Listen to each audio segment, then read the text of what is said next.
Hey, this is Gary. This is Mike. And Daniel. We're not professionals. We're just three addicts sharing our experiences, strength, and hope regarding recovery. Having had a spiritual awakening as a result of these steps, we tried to carry this message to other addicts and to practice these principles in our lives.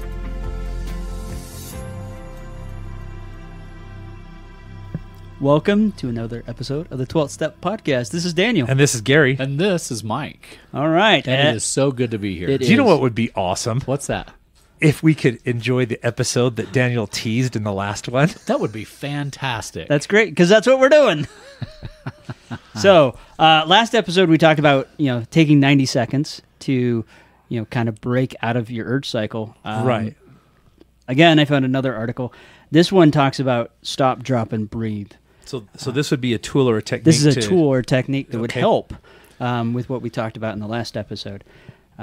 With this, I'll read through this. I'm going to be honest with you, Daniel. I'm struggling with the title of this. Stop, I drop, know and you are. Breathe, because Because you're thinking it of stop, plays drop, off and of- roll. Stop. The whole thing, all while I was growing Yes. up about fire safety, was stop, drop, and roll, and now we've got this stop, drop, and breathe, and my brain just can't. Do you know comprehend what all my mind keeps suggesting? What's that? Okay, I thought of that one too, but I thought usually when somebody stops and they drop, they're not breathing. Maybe Normally they're choking or other things. Yeah. something. Can we get a Something medic bad has happened. here? Yes. But step one, or number one, is to stop and notice that you're feeling an urge. Right. Say to yourself, don't just ignore it. Don't try to make it go away. Just stop and say, I'm having an urge. I want to talk about that for Yeah. a second, because to be honest with you, I'm amazed at how much time I go through the day where I don't really recognize what's going on with my Yeah. body. My body's trying to tell me something, obviously. As we mentioned in the last episode, that if we're having that sort of an urge of, an acting out behavior urge or something like that, it's because our body is literally trying to tell us something. And yet we act out as though, it's just an urge. It's just a human function. But the reality of it is, and it's been hard for me to sort of connect the idea that, wait, I got to take a second and think about what my body's trying to tell me. Yeah. Because I don't think people do that regularly. I don't think so either. Well, and the nice thing is it states here, it is important because we have to name it to tame it. In Okay. other words, we have to identify what we are feeling in order to process it. Okay. I'm not very good at naming it. What am I feeling? Well, like naming it is like, where am I feeling that? Where am I feeling Yeah, that? like you suggested, you felt, sometimes you're feeling it in your I neck. definitely feel it in Or my neck. I'm feeling amorous. That's naming it. Right. Or the halt thing that we Yeah. talked about in the previous Oh, one. I'm hungry. Am I hungry? That's Yes. that's going through the process of identifying Yeah. what's going on. Am I hungry? Am I lonely? Am I tired? Am I Yeah. angry? Stopping long enough to figure out what's going on. So I'm experiencing something. Yes. Let's say I'm feeling amorous. Okay. I'm feeling amorous. I start off with, am I hungry? Well, no, I'm not particularly hungry right now. Yep. Am I angry? I think is the A. Am I Yeah. angry at something? Well, I mean, I think there was a day where I experienced anger a little bit more than I do now. But right now, I feel like I'm pretty even keeled. So no, Yeah. it's probably not necessarily anger. L is for Lonely. lonely. Lonely. Am I feeling lonely? I think it's also important to point out that it's not necessarily limited to those four things. Yeah. The Sure. idea is So to it's- stop what you're doing Yeah. and figure out what it is. And that's the point is that I'm not so sure I'm all that good at it. Does that make sense? Yeah. Mhm. I may run through the 5 or 6 that I know, and they may all be no's. And yet I still feel this emotion, or I still feel this Then you keep experience. going. Yeah. But I don't know how to name it, if that makes Well, sense. I think just the naming it is identifying it. Because, like, if you were hungry, okay, I'm hungry. I know how to fix that. Yeah. I'm tired. I'm feeling tired. I know how to fix that. Go take a nap. The Or- other thing is the feeling, the emotion that I'm experiencing today, as Mm-hmm. we talked about maybe in Sage 1, is that sometimes it's a buildup of some of the things that we've Correct. experienced for the last 24 to 48 Yeah. hours.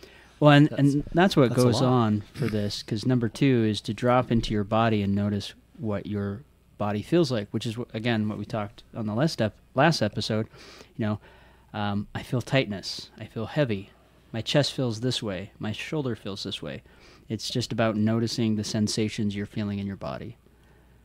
So as you're going through that process. And then step 3 is breathe. Breathe into it, relax into it. If you're feeling tense, relax your shoulders and breathe. This allows you to sit within the urge without giving into it, and it's the best way to handle those urges. Again, it kind of correlates back to that 90 seconds, where kind of, all right, what's going on with me? Right. Identifying that. So maybe identifying would be better than naming, Okay. and then noticing in the body, what am I feeling, or what emotions are coming up, and then breathing and allowing your body to process through whatever you're going through. That is something that absolutely resonates with me. Before a year or so ago, I started to see a counselor that Colby, in fact, had introduced me to. She was a therapist in Salt Lake. You're going to want to edit that. I started to see a therapist who she focused on breathing. Mm-hmm. And it was fascinating to realize, and I think the book, The Body Keeps the Score, illuminated the fact that the inhale and exhale is the way that we keep our body in perfect balance and harmony. I didn't know that. And what happens is that when we get anxious, we take very shallow breaths. And as a result of that, we get this hypersensation of muscle spasm that's creating anxiety for us, because our body's not intended to be that way. And one of the things she focused on very heavily was breathing techniques. And I did not know that, but literally you can remove a lot of tension out of your situation by learning how to breathe. Yeah. I didn't know that. Breath work is amazing. It really is. And that's one of the reasons why they say meditation or Yes. or exercise, things like that also really influence this kind of stuff. Yeah, I mean, it not only can it help us channel through pain. I mean, that's probably why they have Lamaze class to help women with birthing. But yeah, I mean, yoga, meditation, all of those have been great tools for me because of that breath That's work. right. There's some times where I could just be frustrated, anxious, or whatever. If I just sit down, whether my eyes are open or closed, and just breathe. Just practice and that. just Inhale, focus exhale. on breathing in, breathing out, not worry about anything else going on. It's amazing how quickly that urge or whatever is going on within me you just relax. Yes. And it just goes away. Mm. So, I mean, it goes back to kind of this, I'll be sitting there and identifying, oh man, I'm feeling really anxious. Why am I feeling this way? My chest is really tight. And then I can start going through, oh, it's because of this. It's because of this.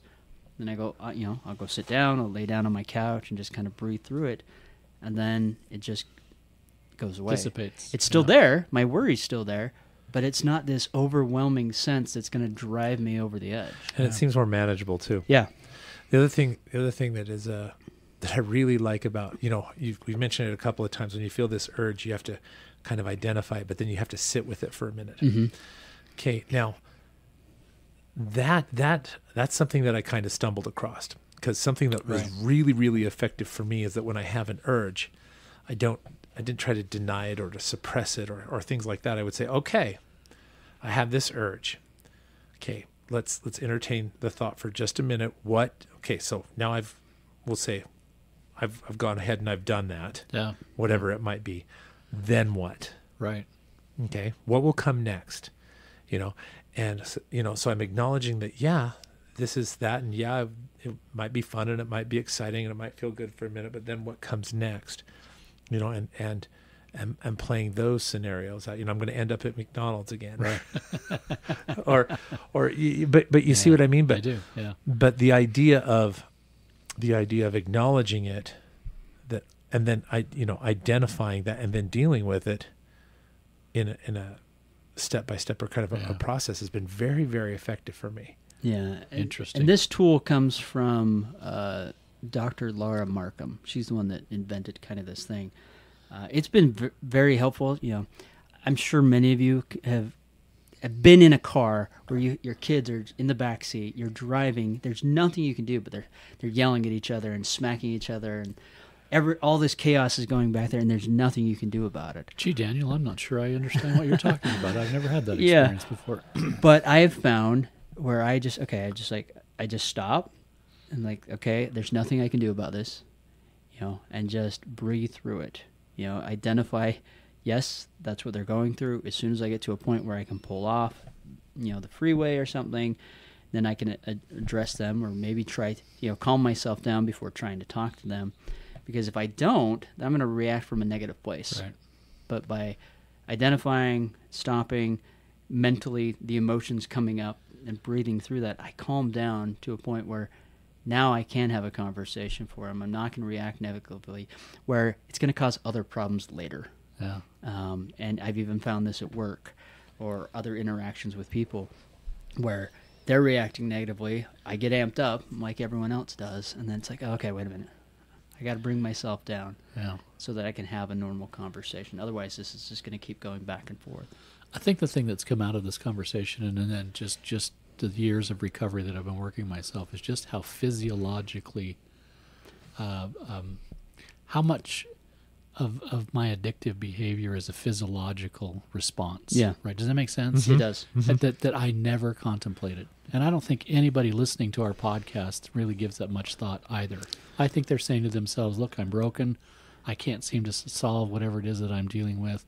I've got this problem and I can't fix it. When I get these urges, I just act on these urges. Yeah.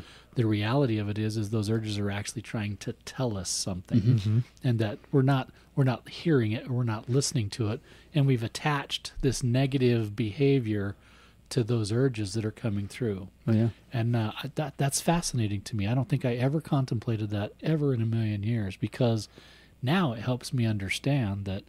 I remember my very first session with our common counselor and talking about it as well, that's just natural. That's just the way it is. And he said, no, that's not the way it is. That's a misconception to think that men are just motivated by sex, because they're not. Yeah. That they can have a very normal life. I remember him making the comment that you can have a very normal, healthy life in the absence of sex. And that just blew my head apart. I could not believe that. And it's true. Oftentimes that now in today's circumstance, after years of working this, that when I want to have sex, it's because I want to spend time with my wife. We've had a great time together, and it's sort of a natural outburst or an outcome of what we've had a great time together. It's not a matter of I got to have this or I'm going to die. Yeah. Right. And that's a fascinating place to be now. Well, and a lot of the step work has us unwind that to identify That's those right. things. I mean, for me, some of the times that I've, looking back, that I acted out the most was when I felt worthless. Yes. When I Yes. felt the loneliest, when I had failed at something, and I just internalized all that. And it's just like, so that's when those feelings bubble to the surface. Now, looking back at my childhood the way it was, that's probably when I went and self-soothed the most with this, with porn and masturbation, because I got beat up, I got beat, and that physical abuse was applied. And then it's like, oh, I felt lonely or not wanted or a failure. And so it really mimics those things. And then, at first it was a tool to help us, but then over time, we just kept using it in the wrong places over and over and over again. Yeah, and it's crossed those neural pathways of this is healthy and this is not healthy. Yeah. And then suddenly we've connected things that are not related. Yeah, like, failing at something at work is not the end of the world. It's like, okay, I made a mistake. Right. What did I learn from this? Move on. But past me, it would be, oh man, it's the end of the world. And I'd end up looking at porn. I'd end up going to the addiction instead of like, okay, what? Yeah, and just spiraling further and further down, making more and more mistakes instead of stopping in the first place. Yes. Okay, here's the mistake I made. What did I learn from this? How do I correct that and move forward? Right. And again, but even then, there were a lot of body urges going on. There were a lot of emotions whirling around in me, but I didn't even look at any of those. Sure. It was just the one thing, I'm a failure, or no one wants me. And I jumped on the train, went right down the rabbit hole.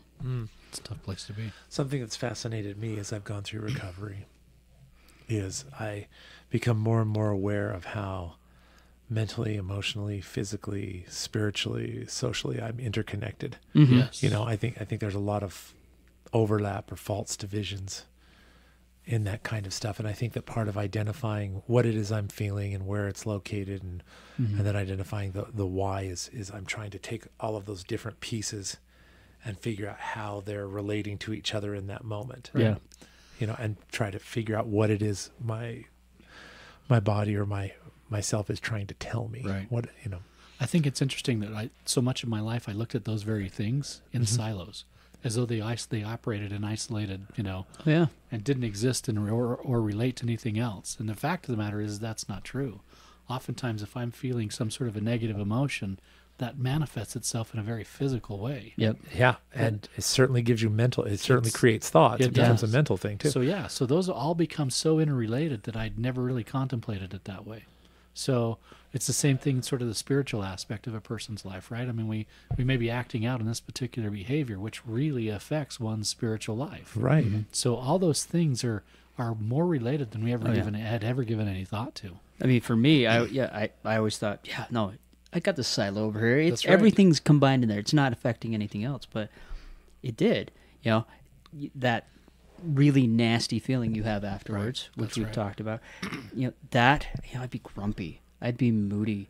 I'd come home, and you could tell just from my affect, Right. that I'm grumpy. So people avoided me. My kids avoided me. My ex-wife avoided me. And then that just fed that even more because why is no one coming around me? And then you feel more worthless, Yeah. and then you're inching more back towards going back to the addiction. And my emotions then were all off kilter because then I'm getting upset because I came home and I was hoping someone would give me a hug and then we could have dinner and we can do things, but no one wants to be around me. What the crap? Yeah. And it's this vicious cycle. And then, but you look back and you're like, wow, that silo had cracks and it was bleeding out everywhere. Yeah. Yeah. I was fooling myself completely, but It's by true. doing these activities, by the waiting the 90 seconds, by looking and stopping, we can we realize we're not a bunch of silos, Right. but we can prevent the after effects of those emotions rushing Exactly. up or those urges. Exactly. Great topic. Great topic. Like I said, I think very early on when you first brought it up, I was thinking, this feels like we're going to do a fire drill, but it's not true. No, it's not a fire drill. But if it was, hey, Gary has a really awesome table we could hide under. I know, right? It'd be great. So, all right. Well, hopefully this has helped you guys. With conjunction of the last episode and this, we've given you some tools and some ideas on how to slow the urges down, kind of move away from that line. Yeah. Take a minute. Well, take a minute and a half. Yep, a minute and a half. I'm doing the math in my head. That's Right. 90 That's seconds. 90 Yes, seconds. 90 seconds. And identify what it is. Mm-hmm. And do you know what? It might even start to help thinking, okay, what am I experiencing right now physically? What am Yeah. I experiencing right now mentally, emotionally, Right. socially? Yeah. What are all of these things? Yeah. What's going on? And by doing that, you're not bringing back a thought that restarts that 90 seconds again. Yeah. And that's something we talked about in the last episode, is when a thought comes, it restarts that. That's what drags that on. Mm-hmm. But if we're focusing on what am I feeling, what thoughts are in my head, what emotions are going on, how am I feeling it in my body, then we're starting to move away from that. And it could be, like Mike said, it could be something that happened weeks ago. Right. Right. But it's been running in the back of our head Yes. like a subroutine for all these weeks. I want to issue one caution here. I think the automatic tendency is to say, well, I'm acting or feeling this way simply because I'm reacting to the other feelings, to the other things that are going on. Yeah. My wife is refusing to give me sex. My kids are naughty. I'm not doing well at work. And all those things are affecting me in a negative way. And if I could make all those things fix, if I could just control those things, my life would be better, and that would be the case. That's the caution. This is not an evaluation of all the other external forces that are going on in a person's Yeah. life. This is Right. an internal Correct. evaluation. Exactly. Internal introspection of where am I at right now? What am I feeling? Okay, my wife has acted a certain way. My children have acted a certain way. How am I responding to that? And why am I responding to it in that way? Yep. Because my wife has a right to say, I'm not interested in this. Or Yeah. my kids have a right to say, Dad, I don't want to give you a hug tonight, or whatever. Yep. And that my response to that ought to be, I need to understand my response to that and why I'm responding in the way I am. And 9 times out of 10, all right, 10 out of 10 times, it's going to be because I'm dealing with something inside that I don't want to face. And it could also be they're responding that way because of your behavior previously. That's You right. know, I can't tell you the number of times where I been a jerk, and of course my kids don't want to come around. That's right. So we got to look inwards and ignore the external things. This is not an evaluation of saying, well, gee, it's because I've got all these shitty things around me that aren't working the way I think they ought We're to be trying working. to control them. We're trying to Yes. You got to control remember them. to take life on life's terms. That's this right. This is an internal evaluation. So anyway, just All right. a caution. Good call out. Yep, good caution. All right, and again, as we called out last episode, reach out. We'd love to hear from you. We'd love to hear email questions from you. We always love those, as well as just let us know how you're enjoying the podcast. We'd love to hear and the success episode. stories too. Yes. I mean, if you guys are using some of these tools and you're finding some success, and want to share how that's helping you, we would love to hear pass that on. We'd love to hear it. Yeah. So, with that said, this is Daniel saying, find the humility in your recovery. And this is Gary saying, do the next right thing. And this is Mike saying, do the work necessary to find the peace that recovery can bring. Thank you for listening to the podcast. If you like this episode, please give us a 5-star rating on iTunes, Spotify, or wherever you find us. As a fellowship of recovering addicts, Sex Addicts Anonymous offers a message of hope to anyone who suffers from sex addiction. Check out saa-recovery.org.